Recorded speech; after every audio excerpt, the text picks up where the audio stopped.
Education అనే ఆంగ్ల పదం ఎడ్యుకేర్ అనే ఏ భాషా పదం నుండి పుట్టింది? లాటిన్ భాషా పదం. డ్యూకో అనే లాటిన్ పదానికి అర్థం వృద్ధిలోకి తీసుకురావడం. ఎడ్యుసీర్ అనే లాటిన్ పదానికి అర్థం దారి చూపడం.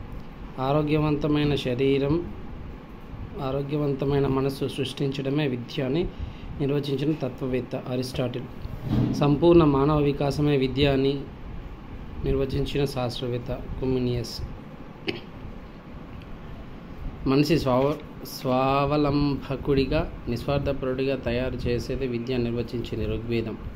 మోక్ష సాధనకు దారితీసేది విద్య అని నిర్వచించింది ఉపనిషత్తులు. సాక్షాత్కారమే విద్య అని నిర్వచించినది ఎవరు? శంకరాచార్యులు. జీవితంలో ఎదురయ్యే అనేక సమస్యలకు సమగ్ర స్వరూపాలతో వ్యవహరించగల సామర్థ్యం ఉండే మనస్సును తయారు చేసేదే విద్య అని నిర్వచించిన తత్వవేత్త జిడ్డు కృష్ణమూర్తి.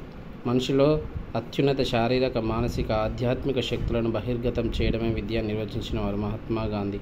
దేని ద్వారా అయితే శీల ఏర్పడుతుందో, మనశ్శాంతి పెంపొందుతుందో, బుద్ధి వికసిస్తుందో, స్వశక్తితో నిలబడతామో అదే విద్య నిర్వచించినది ఎవరు? అరవిందుడు.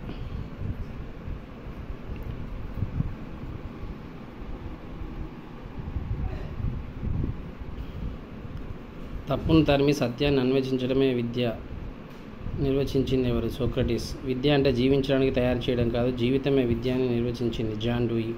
వ్యక్తి ఆలోచన శక్తిని పెంపొందించేది విద్య అని నిర్వచించిన గణితవేత్త ఎవరు?